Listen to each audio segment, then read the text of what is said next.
대한항공은 지난 9월 22일 인천과 일본 오사카를 잇는 노선에 6개월 만에 다시 항공기를 띄운다고 밝혔습니다. 비록 한 주에 한 번뿐이긴 하지만 한국과 일본 간에 막혔던 하늘길이 조금씩 열리고 있는 셈인데요. 한국에 대한 일본의 명분 없는 돌발적 경제 보복 조치가 시행된 지 어느덧 15개월이란 긴 세월이 흘렀습니다. 일본은 고순도 불화수소를 비롯해 반도체 생산 핵심 공정에서 필요로 하는 소재들의 수출을 금지했는데, 이는 한국의 수출 1위 품목인 반도체 산업에 타격을 주기 위해서였습니다.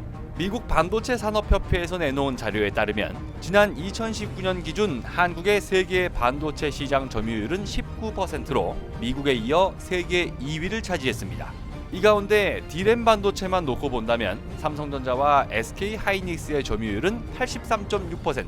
사실상 세계 메모리 반도체 시장은 한국이 장악했다고 해도 과언이 아닙니다. 그리고 한국은 이제 비메모리 반도체까지 그 영향력을 빠르게 키워가고 있는데요. 반도체 업계에서 한국의 위상이 올라간 것은 1985년 미국의 강압으로 체결된 미일 반도체 협정 때문입니다. 일본이 미국의 견제를 받는 사이에 한국은 일본의 기술력을 뛰어넘으며 일본 반도체 산업을 회생불능 상태로 만든 건데요. 이에 대한 악감정이 복합적으로 작용한 것이 지난해부터 15달째 이어지고 있는 한일 무역 갈등을 만든 원인으로 지목됩니다. 그런데 문제는 반도체 시장에서 한국의 입지는 나날이 커지고 있음에도 불구하고 그 반도체를 만드는 현장에는 일본산 장비가 수두룩하게 깔려 있다는 겁니다. 반도체 생산 기업 상위권에서는 일본 회사를 찾아볼 수 없지만 장비 쪽으로 가면 얘기는 달라지는데요. 도쿄 일렉트론, 키엔스, 레이저텍, 뉴플레어 테크놀로지, 니콘, 히타치 하이테크 등 잘 나가는 일본 장비 업체들을 너무나도 쉽게 찾아볼 수 있습니다. 이 가운데서도 반도체 패키징 공정 최고 난이도의 핵심 장비인 다이본더는 일본이 국내 시장에서 90% 넘는 시장 점유율로 사실상 독점하고 있는 상황입니다. 장비는 사올 때도 돈이 들지만 한번 들여놓으면 유지 보수 과정에서 계속 비용이 나가기 때문에 이 돈이 결국은 일본으로 넘어가는 셈인데요. 겨우 20% 수준에 불과한 반도체 장비 국산화율을 끌어올리지 못한다면 한국의 밥줄과 같은 반도체 산업도 결국 일본의 지배를 받을 수밖에 없는 현실인 겁니다.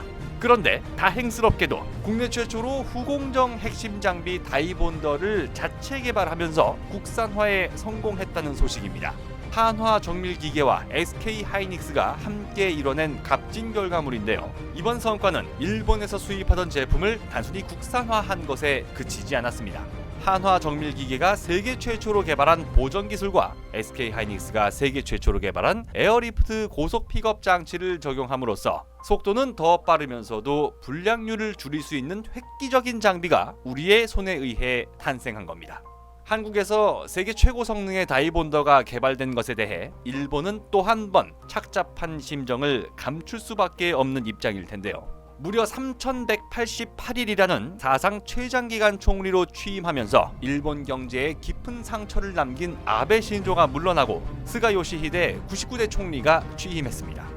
누가 봐도 실패한 아베 정부의 정책 기조를 잇겠다는 스가 요시히데 총리의 말은 정치공학적 계산에 의한, 그리고 자민당의 장기 집권 유지를 위한 불가피한 표현이 아니었을까 생각됩니다.